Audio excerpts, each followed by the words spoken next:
Padre, solo queremos dedicarte este tiempo. Solo quiero darte las gracias esta mañana porque eres un Dios misionero. Gracias por tu palabra que nos enseña que Dios amó tanto al mundo que dio a su Hijo unigénito. Y Señor, te quiero dar las gracias porque tú quieres que participemos contigo en alcanzar al mundo con el Evangelio. Y te doy gracias, Padre, a medida que llevamos a cabo este seminario. Confiamos en que usarás lo que vamos a enseñar para preparar nuestros propios corazones para alcanzar y ser capaces de cumplir con la gran comisión. Te damos gracias por eso en el nombre de Jesús. Amén. Solo un poco de resumen de lo que hemos dicho y hecho. Ya dijimos ayer que es muy importante comenzar a concentrarnos en nuestras relaciones. Y había 3 relaciones vitales: la relación con Dios, la relación el uno con el otro, y también una relación sana conmigo mismo. Otra cosa que dijimos ayer era que era importante que Dios quiere que crezcamos en sabiduría y no solo en el conocimiento. La sabiduría significa aplicar el conocimiento que tenemos y que oímos. Entonces, también dijimos que Dios pone una plomada al lado de nuestras vidas, y la plomada de Dios es su palabra. Dios toma su palabra y la pone al lado de nuestras vidas y de nuestras personalidades. Y Él nos quiere mostrar lo que está en consonancia con su palabra y lo que no está en línea, de modo que podamos trabajar con Dios para hacer que esas cosas estén alineadas con su palabra. Y luego nos fijamos en las paredes ayer y dijimos que es tan fácil para nosotros, cuando estamos luchando en nuestras vidas, comenzar a construir paredes, y sobre todo cuando nos duele. Entonces es fácil para nosotros empezar a construir un muro y vivir detrás de esas paredes. Y esto se convierte en nuestro sitio estilo de vida y nuestra personalidad. Y vivir detrás de las paredes. Y entonces también vivimos en un principio muy importante ayer. Y pasamos mucho tiempo mirando eso. Y es que muy a menudo ustedes y yo luchamos con un déficit de amor en nuestras vidas. Y a partir de ese déficit de amor, comienzan a desarrollarse cosas como la ira, la culpa, y así sucesivamente. Por lo tanto, queremos basarnos en eso esta mañana. ¿Cuántos de ustedes estudiaron matemáticas en la escuela? Quiero darles una ecuación que resolver esta mañana. ¿Ya están listos? Es una ecuación muy simple. Y la ecuación dice que tú, ese eres tú, menos amor, es igual a ¿qué?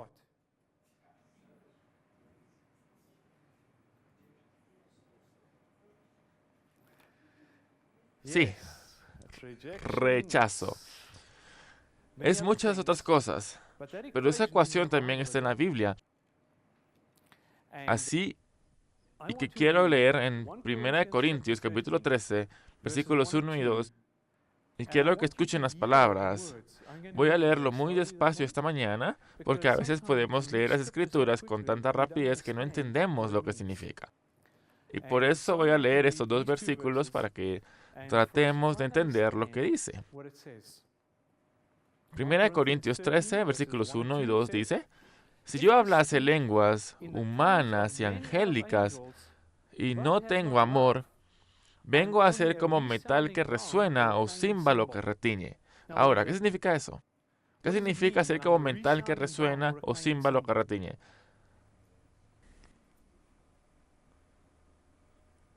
Buenos días. Literalmente quiere decir que estoy vacío. ¿Eso es cierto? Así que puedo leer esas palabras otra vez y puedo decir: si yo hablase lenguas humanas y angélicas y no tengo amor, estoy vacío. Sin embargo, escuchemos el versículo 2 que dice: si tuviese profecía y entendiese todos los ministerios y toda ciencia, y si tuviese toda la fe, de tal manera que trasladase los montes. Bueno, estas son grandes cosas, y no tengo amor, nada soy. Y quiero decirles que esa es, a menudo, la manera que nos sentimos. ¿Eso es cierto? A menudo uno siente que no es nada, que no vale la pena, que no soy bueno. y no tengo valor. Y eso es por el déficit de amor con el que estamos luchando. Tú, menos amor, es igual a nada. Y miren, el menos amor es el déficit de amor con el que estamos luchando. Y ese déficit, empiezo a tener esos sentimientos de que no soy lo suficientemente bueno, no tengo valor, nadie me quiere y nadie me puede amar. Y mira, tú y yo, de nuestro déficit de amor, comenzamos a luchar con ciertas cosas que hay en nuestra personalidad y a partir de una edad muy temprana. Ahora, una cosa importante con la que nosotros podemos empezar a luchar a partir de este déficit de amor es con el sentimiento de rechazo. Soy rechazable, no soy bueno y no tengo valor. Y así, Dios sostiene una plomada y dijimos que es la palabra de Dios y que Él pone delante de nosotros, pero tú y yo empezamos a distorsionar esa plomada.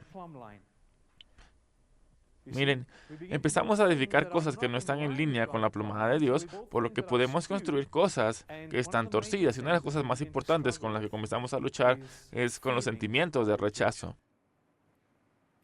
Y la personalidad más pasiva dirá, sí, la gente dice que yo no soy bueno y es lo que yo soy, voy a vivir de mi rechazo. Y comienzo a recibir eso de una manera pasiva, que no tengo nada bueno y no tengo valor. Pero entonces se obtiene otro tipo de personalidad, y este es más de la personalidad agresiva, y él también se siente rechazado, pero en lugar de recibir ese rechazo, cambia y en cierta forma pasa a un modo agresivo, entra en alguna forma de rebelión. Y así, esos son dos cambios que podemos experimentar en nuestras vidas. El rechazo o la rebelión. Y ambos están desalineados con la palabra y la plomada de Dios. Ahora, si tuviera que preguntarles esta mañana, díganme, ¿estás luchando con el rechazo? ¿Qué me vas a decir a mí? ¿Me podrías decir, bueno, no lo sé? ¿Estás luchando con la rebelión? No sé. ¿Y cómo saber si hay una raíz de algo en tu vida? ¿Cómo discernir si existe una raíz de rechazo o de rebelión en tu vida? Bueno, dígame, si nos fijamos en un árbol, ¿cómo saben que es un manzano? Sí, da manzanas, ¿no es así? Así que la raíz del rechazo en mi vida también va a comenzar a dar frutos de rechazo. Y lo mismo con la rebelión. Si hay rebelión en mi vida o en mi corazón, voy a empezar a notar eso a través de los frutos de la rebelión. Y entonces, hacia eso es a donde nos dirigimos esta mañana. Vamos a echar un vistazo a algunos de los frutos de rechazo y algunos de los frutos de la rebelión para que podamos discernir si hay una raíz ahí, raíz de la que tal vez no estemos conscientes, pero hemos visto esos frutos en nuestras vidas y estamos lidiando con estos frutos de los que en realidad nunca nos dimos cuenta de que hay una raíz más profunda, raíz de rechazo y una raíz de rebelión. E incluso eso tiene raíces más profundas que veremos más adelante.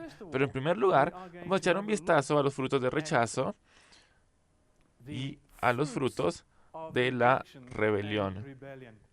Ahora bien, recuerden que estos son frutos y vamos a llegar a las raíces más adelante.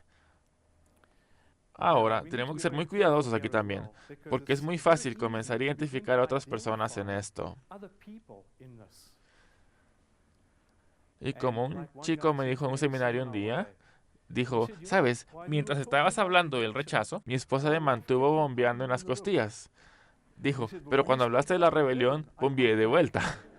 Entonces, podríamos ser capaces de identificar a los demás y verlos, pero es muy importante que en primer lugar confiemos en Dios para que nos muestre las cosas que hay en nuestras propias vidas antes de que veamos las de los otros. Bien, así que ¿cuáles son algunos de los frutos del rechazo? Permítame decir también, ¿saben por qué tenemos un problema importante en nuestras vidas? Es debido a que constantemente solo lidiamos con los frutos y no llegamos hasta las raíces.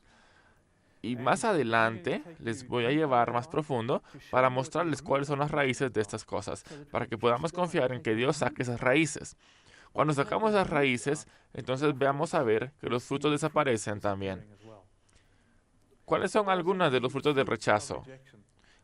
Bueno, en primer lugar, vamos a echar un vistazo a algunos de los estados de ánimo que podemos experimentar en nuestras vidas.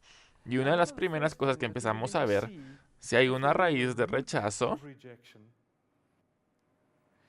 es que uno de los frutos es la tristeza. Ahora, ¿por qué la tristeza? Bueno, yo creo que Dios quiere darnos una profunda alegría interior que nadie pueda quitarnos. Miren, cuando yo sé que soy un hijo de Dios, que yo estoy sentado en los lugares celestiales con Cristo Jesús, que Él es mi Padre, y todo lo que Cristo ha hecho por mí en la cruz, eso empieza a darme una alegría interior que nadie puede quitar de mí.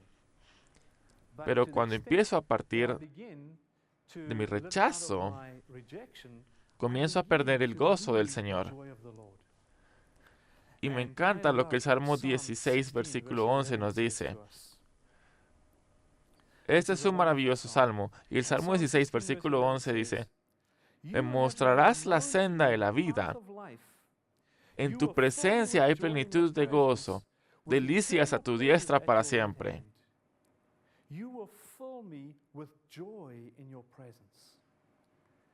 Quiero decirles que el único lugar a donde vas a encontrar la alegría es en la presencia de Dios. Y miren, mientras que esté en la presencia de Dios, viviendo de la manera que Él quiere que yo viva, voy a experimentar esa alegría interior.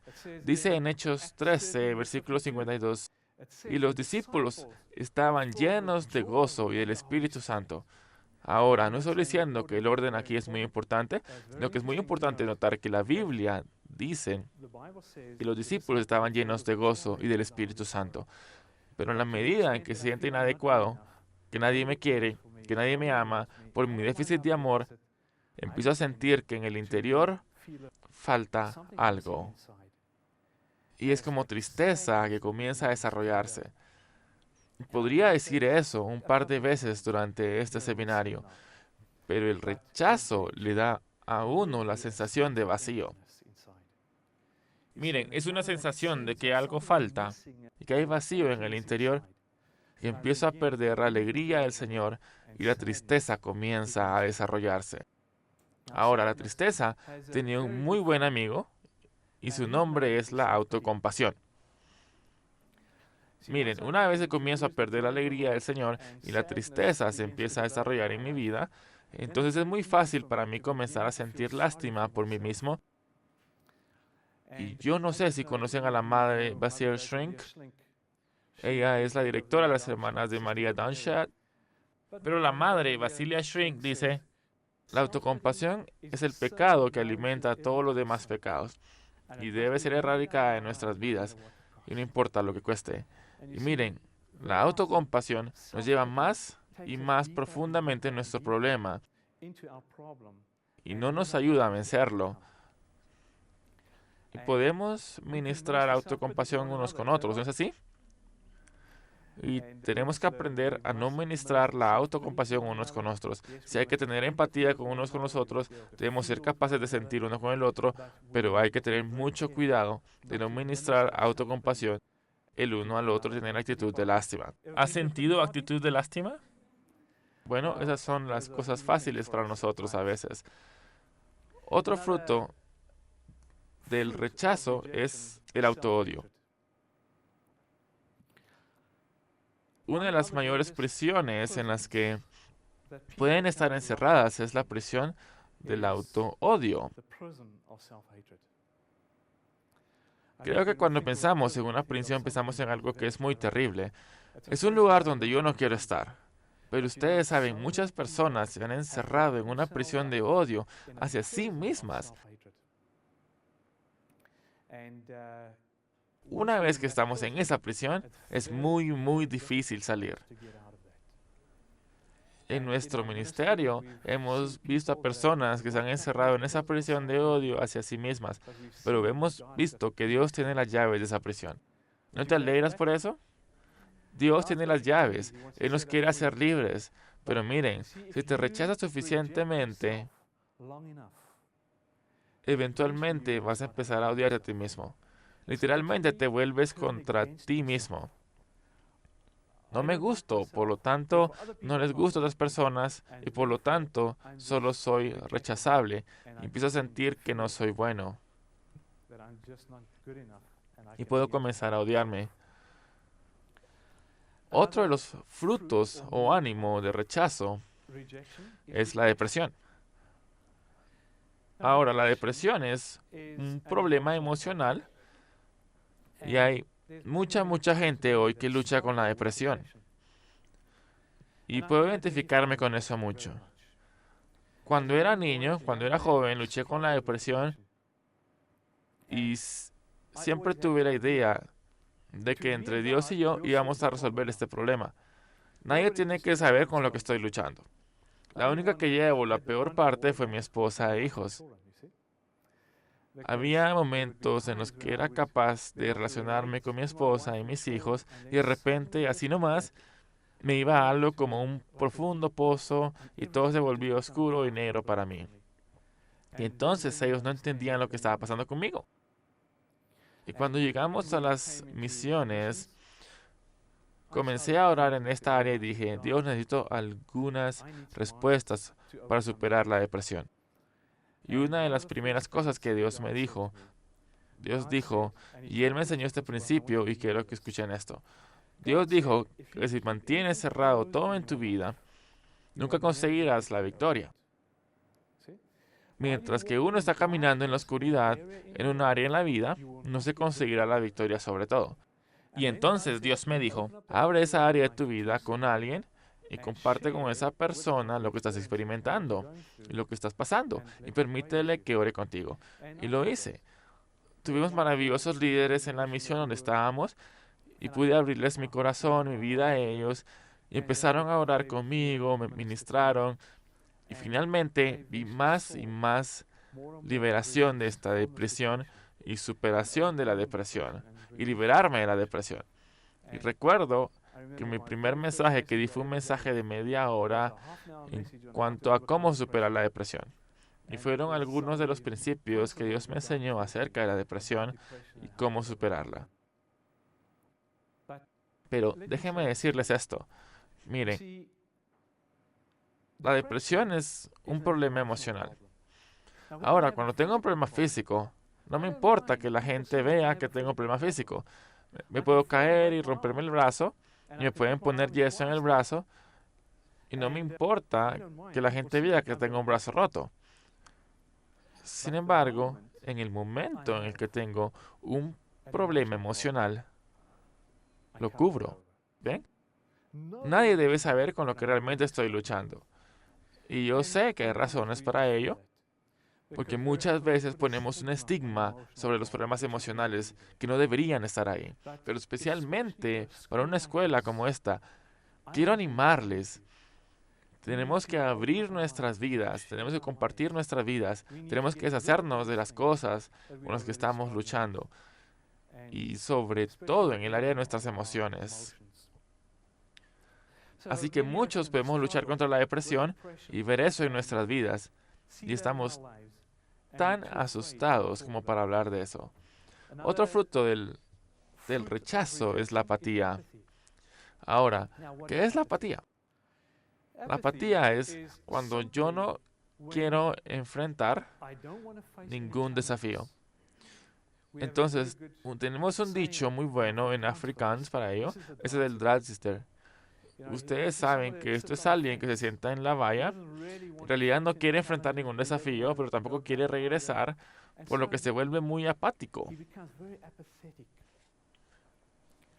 Ahora, es interesante para mí al hablar de esto con los ministros y pastores, ellos me dicen que uno de los mayores desafíos en la iglesia, que hoy la gente no desea involucrarse. La gente no quiere involucrarse. Ellos quieren venir a la iglesia, sentarse en las bancas, pero no quieren involucrarse. Y hay una razón para eso. Miren, y con todas estas cosas en la mañana, no estamos señalando con el dedo, no estamos diciendo que sean así y que son similares.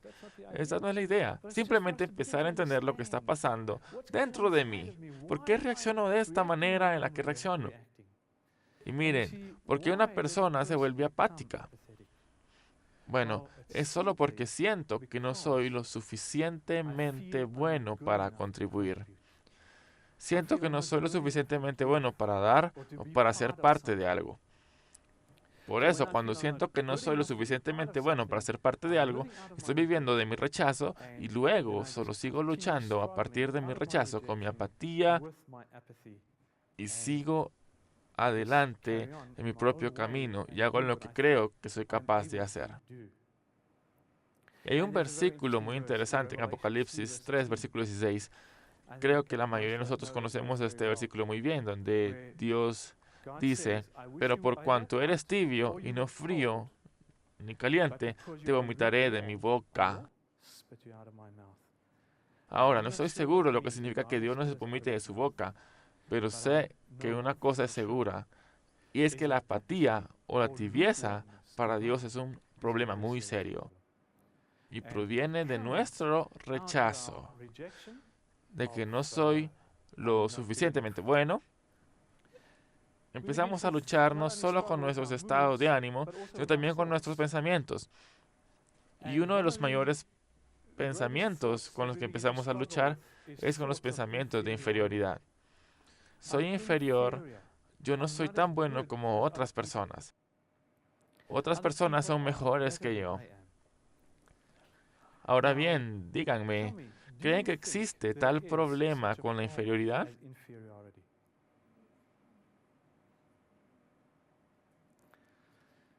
Bueno, les tengo una muy buena noticia para ustedes esta mañana. No hay ningún problema con el de la inferioridad.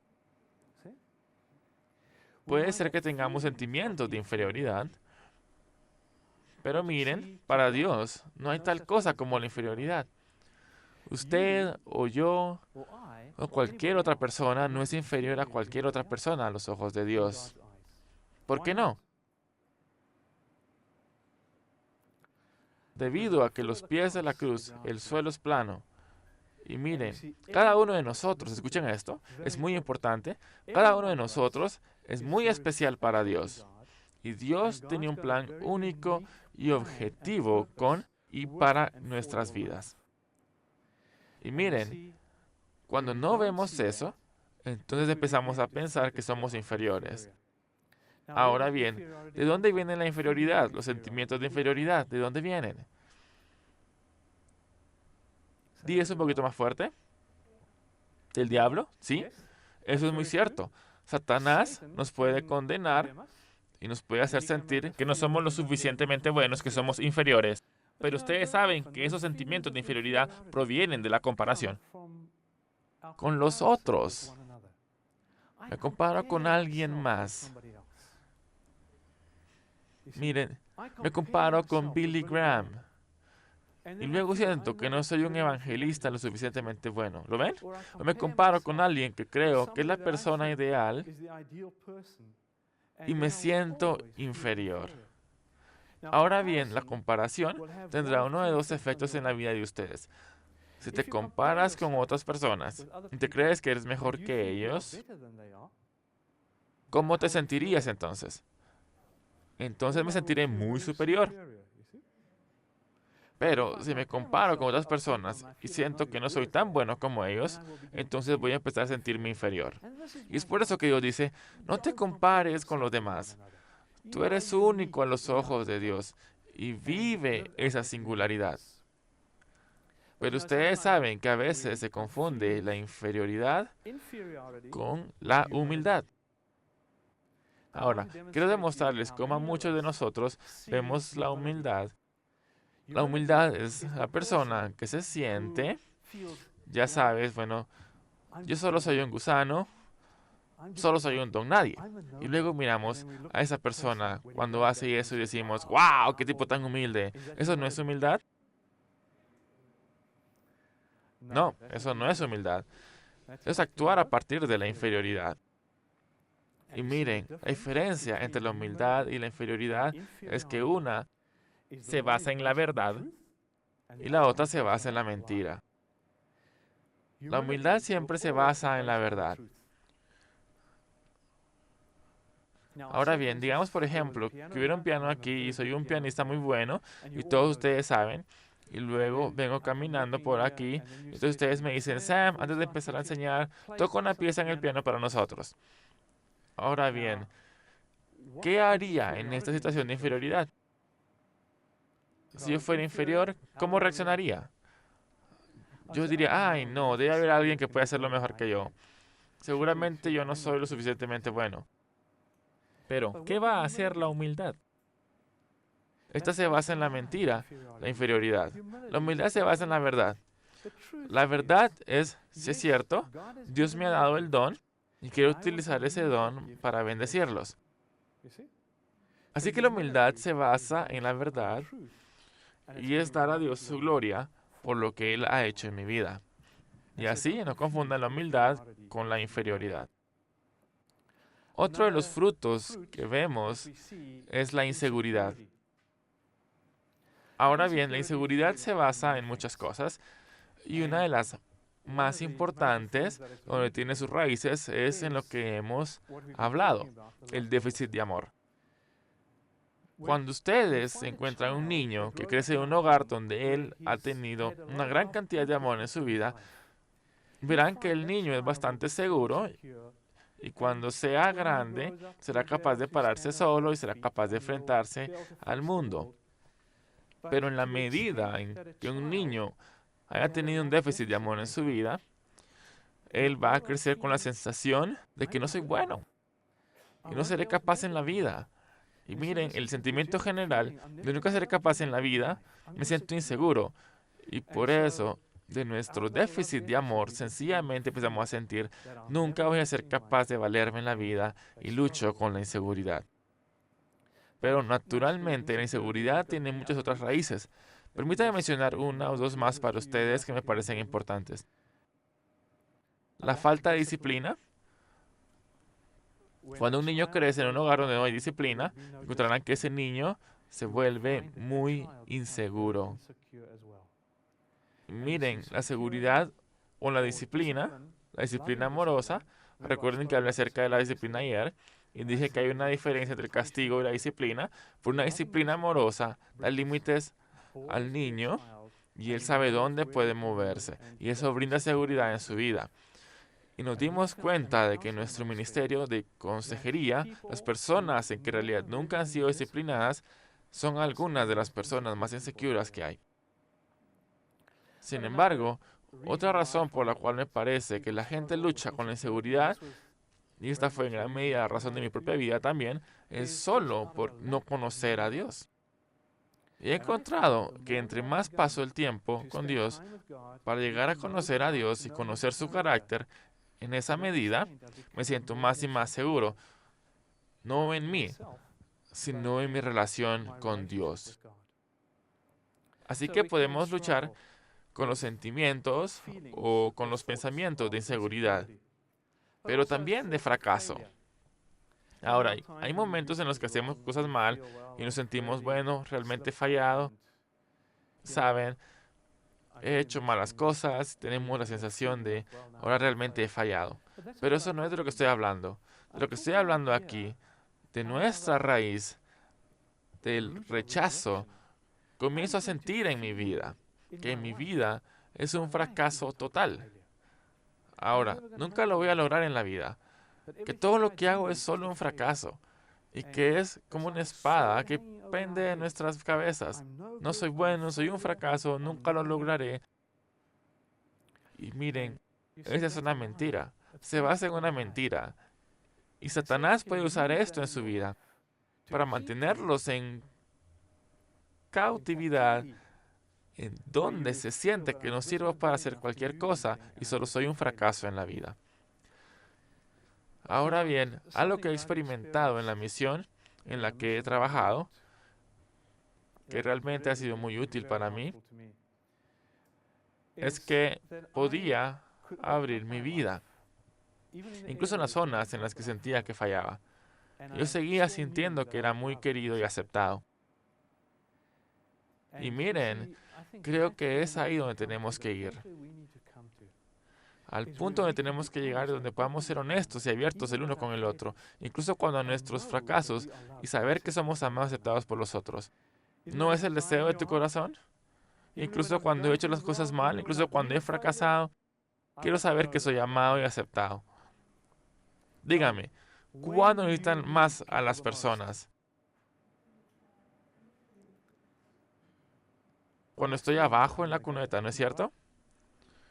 Pero por desgracia, muy seguido, comúnmente, es cuando estoy ahí que la gente sigue llegando y pasando de largo. ¿Se dan cuenta? Y eso, que Dios nos ayude, nunca debe pasar en la iglesia.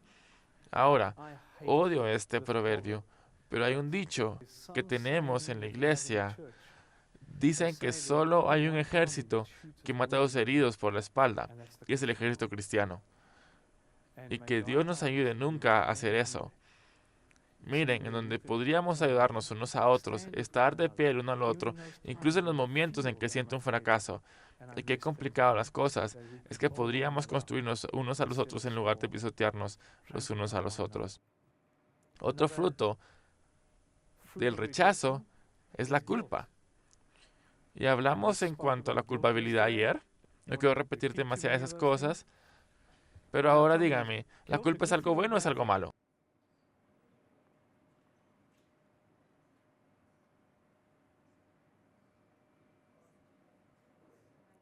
Sí, eso es muy correcto, es ambas cosas. La culpa puede ser una cosa buena y es una buena cosa. ¿Cuándo? Cuando Dios me convence de las cosas que he hecho mal en mi vida y sé que he hecho las cosas mal y tengo que ser capaz de arrepentirme y alejarme de las cosas que he hecho mal en mi vida. Pero ¿cuándo se trata de una mala cosa? La culpa es mala cuando se trata de una falsa culpa. Y en realidad no es la verdadera culpa, o no es culpa en absoluto, porque está vinculada a la condenación. Miren, una falsa culpa está relacionada con la condenación, y Satanás puede condenarnos con mucha facilidad. Me encanta la forma como el Dr. Bruce Thompson escribe esto. Él dice que, ya saben, es como conducir un automóvil. Ahora, cuando vas conduciendo por la carretera en tu automóvil, y hay una lucecita roja en el tablero que dice que no hay aceite en tu motor, y como vas viajando por la carretera, esta pequeña luz roja se enciende y te dice que no hay aceite en el motor. Ahora, ¿qué haces cuando la luz roja se enciende? Bueno, es muy simple. Detienes el auto, apagas el motor, vas al baúl de tu auto y tomas un martillo y vuelves al auto y arrancas el vehículo y cuando la luz roja se enciende, entonces tomas el martillo y la golpeas. ¿Ven? La garantía es que nunca te vas a preocupar por eso otra vez. Pero dígame, ¿hasta dónde vas a conducir? No vas a llegar muy lejos. Y miren, la culpa. El doctor Bruce dice, todos tenemos un culpómetro. Y la culpa puede ser una cosa muy buena cuando le permitimos a Dios que la use para mostrarnos lo que está fuera de línea y donde hemos hecho cosas que no son agradables a los ojos de Dios. También podemos luchar en el área de nuestro espíritu. Y Proverbios capítulo 20, versículo 27. Proverbios 20, versículo 27. En mi Biblia dice, lámpara de Jehová es el espíritu del hombre. El espíritu del hombre es la lámpara del Señor. Ahora, ¿cuántos de ustedes pueden identificar que han habido momentos, más después de su conversión, cuando la lámpara es muy brillante? Cuando ustedes han experimentado el toque de Dios en sus vidas y saben que las cosas que van tan bien para ustedes están muy emocionados acerca de Dios y lo que Él está haciendo, y su lámpara se quema con mucha brillantez. Pero miren, en la medida en que yo viva de mi rechazo, escuchen con mucha atención, voy a empezar a perder ese entusiasmo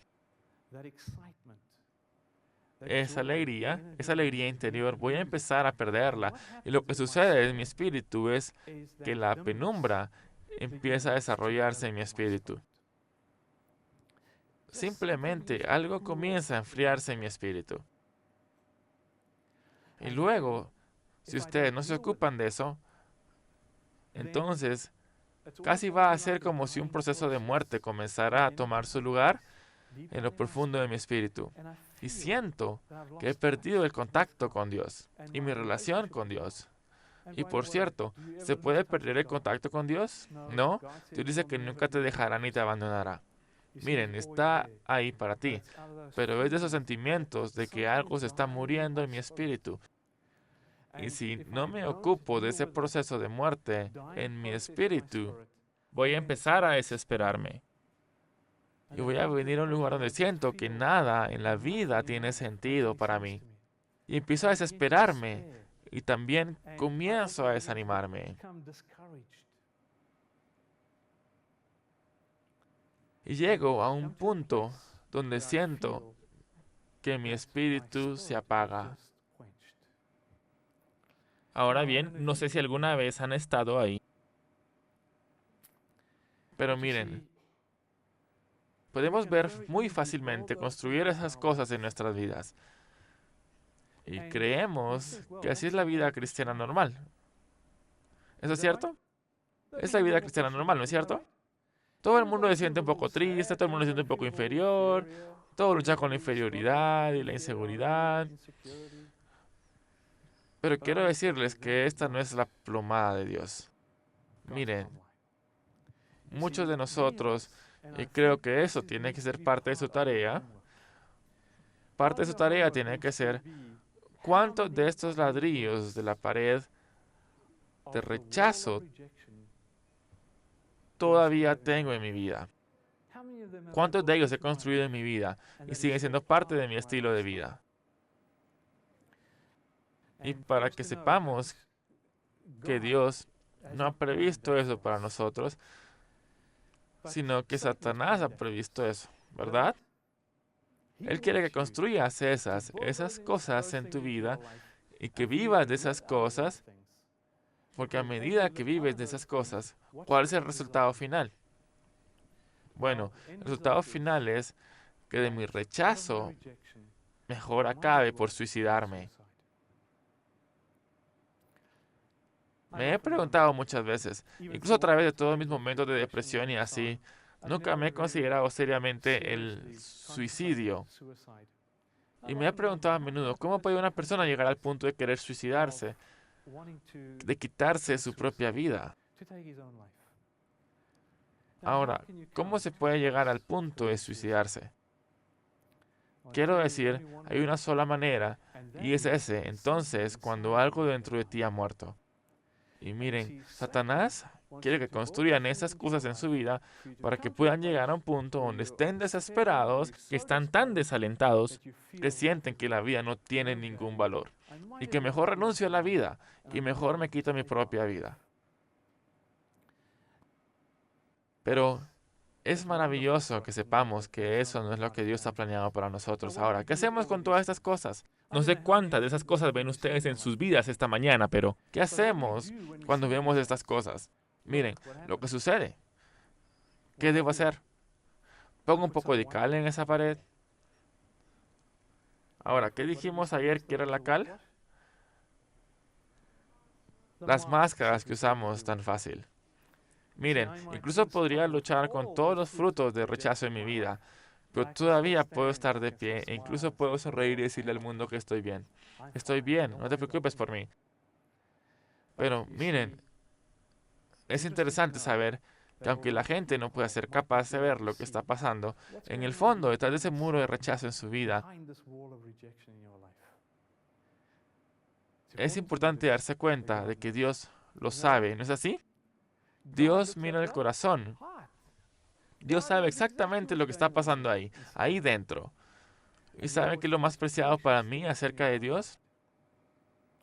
Yo quiero que escuchen esto. Incluso, aunque estén luchando con cada uno de esos frutos, quiero decirles esta mañana, Dios todavía te ama. ¿Ven?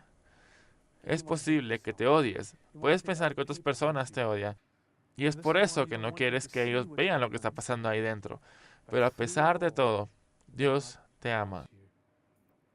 Y miren que esta es una de las paredes a las que Dios dice, he llegado y quiero que se derribe hasta su fundamento. El muro del rechazo es el muro que nos mantiene en la derrota, que nos va a matar literalmente, espiritualmente, y esta es la pared de la que Dios dice, voy a derribarla y quiero que seas libre de esto. ¿No creen que es maravilloso que Dios quiera liberarnos de esas cosas? Como ya he dicho, es necesario comprender exactamente lo que estamos haciendo en este momento. Estamos pensando en estas cosas para darle a Dios la oportunidad que nos muestre las cosas de las que ni siquiera podríamos estar conscientes en nuestra propia vida y más tarde. Vamos a llegar a las respuestas y la manera de Dios sacarnos de esas cosas. Así que cuando hablamos de estas cosas, ustedes deben saber que hay esperanza. En Dios siempre hay esperanza. Él es un Dios maravilloso para nosotros. Bueno, voy a empezar la próxima sesión con ustedes, ya que todavía tenemos un par de minutos. Entonces, Dios sostiene la plomada para nosotros, pero nosotros construimos cosas en nuestras vidas que no están en línea. Y dijimos que nos fijamos en un lado, y ese es el lado del rechazo, pero queremos ver el otro lado también, y esta es la pared de la rebelión. Y tenemos que mirar algunos de esos frutos, y una vez más, estos son los frutos, no son las raíces, y lo que vamos a estar viendo son los frutos, y una vez más vamos a empezar con los estados de ánimo. Y una de las primeras cosas que vemos en la persona que lucha con la rebelión y que también hay hostilidad o ira en sus vidas. Ahora, ¿pueden recordar esas tres palabras claves que utilizamos ayer cuando hablábamos de la ira? Recuerden que dijimos la frustración, el abandono y el dolor. Ahora, ¿con qué dolor ustedes creen que una persona está luchando con rebeldía? ¿Con qué dolor está luchando? Esta es también la persona que está luchando con el rechazo y las heridas que salen del rechazo. Pero miren, no solo recibe pasivamente todo ese rechazo, se cambia y se vuelve más agresiva en su personalidad y se encarga de su rechazo de una manera totalmente diferente. Ahora, ¿cómo maneja el rechazo? Bueno, él se encarga de su rechazo de una manera vanidosa o sofisticada. Ahora, ¿qué quiero decir con esto? Miren, la persona que se siente rechazada y parece más agresivamente en su personalidad, va a rechazar a la persona que los ha rechazado. Ahora, puedo rechazar a las personas de varias maneras. Ahora estoy usando a Philip aquí como ejemplo porque está junto enfrente de mí. Ahora, esto no es cierto, ¿ok? Pero miren, yo puedo de una manera engreída, puedo mirar a Philip y le puedo decir, tú lo sabes, no me gustas. Quisiera que no estuvieras en este seminario. Tal vez mañana debas pensar en no regresar aquí. Y mira, eso es cierto, en cierto modo lo he juzgado, no me cae bien y le hago saber que no me gusta. Pero para muchos, no nos gusta despreciar a la gente de una manera tan obvia. Y para nosotros como cristianos, encontramos una manera cristiana de desairar o rechazar a la gente. Ahora, ¿cómo puedo encontrar una buena manera cristiana de rechazar a alguien? ¿Cómo puedo rechazar a Philip de una manera cristiana? Sí, yo simplemente lo ignoro. Hago como si no existiera. Y él me mira y yo no lo miro, y yo camino cerca de él y lo paso de largo y hago como que si no existiera. Entonces él me dice, hola Sam, y yo le digo, hola Philip, pero en el fondo, en el interior deseo que nunca jamás me hayas visto.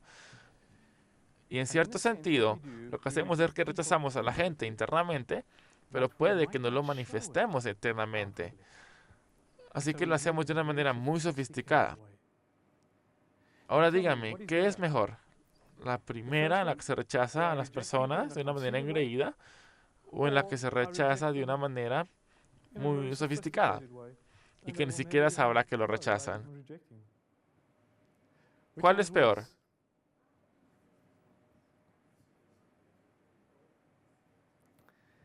Sí, las dos son lo mismo. Miren, a los ojos de Dios, ambas son lo mismo. ¿Por qué son ambas lo mismo? Porque Dios mira el corazón. Él no se fija en cómo respondes a la gente a tu alrededor. Dios mira lo que está pasando en tu corazón hacia la gente que te rodea. Y entonces es muy fácil para mí ser capaz de rechazar a las personas o aceptar a las personas.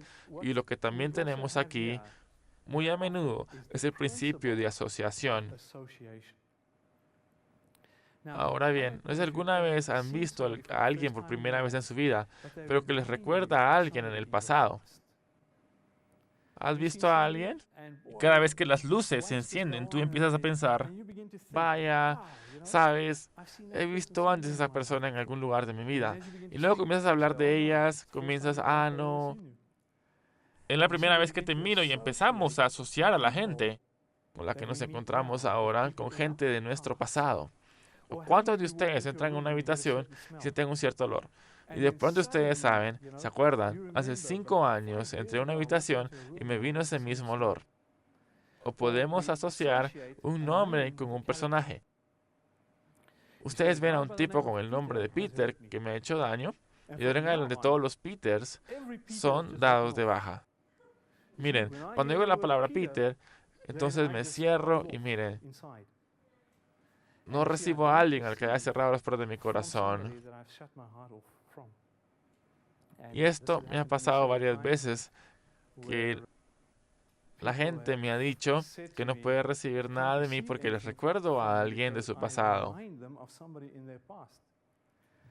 Y miren, que tenemos que ser muy cuidadosos. Ahora, esta es una clave. Esta es una clave para sus relaciones. No sé si ustedes han sido puestos a prueba en las relaciones aquí en esta escuela, pero si no han sido puestos a prueba, lo serán. Bueno, y esto es lo que tienen que recordar. No corten así nomás las relaciones. No corten a la gente simplemente. Proverbios 27, versículo 17 dice, el hierro con hierro se aguza y el hombre se aguza con hombre. Y miren, cuando estoy luchando en mi relación con alguien, ¿cuál es la cosa más fácil de hacer? Cortar a esa persona. No me relaciono con ella y solo la mantengo a distancia. Eleva la pared. Pero miren, el reto para nosotros es presionar en estas relaciones. Y esto es vital que lo escuchen. Ustedes aprenderán más acerca de ustedes mismos, de las personas con las que tienen problemas para relacionarse. No sé si eso tiene sentido para ustedes en este momento, pero mantengan esto en mente, que Dios no quiere que simplemente corte las relaciones a causa de mi asociación con las cosas que me han sucedido en mi pasado. A medida que Dios me recuerda cosas que han sucedido en mi pasado, y por eso estoy luchando con esta relación ahora, Dios me dará la victoria sobre eso y la sanidad de todo lo que me ha mantenido en cautiverio. Padre, sencillamente te dedicamos este periodo de sesiones que acabamos de hacer y confiamos en que usarás lo que hemos dicho. Y Padre, simplemente confío en que nos ayudes a ver dónde hemos construido esos muros. Y Señor, sobre todo el muro del rechazo, el que estamos viendo en este momento, la pared de la rebelión, Señor. Y una vez más, solo queremos recordar el hecho de que a medida que te ocupas de estas cosas en nuestras vidas, es para un solo propósito y es el de hacernos libres. Te agradecemos por eso en el nombre de Jesús. Amén.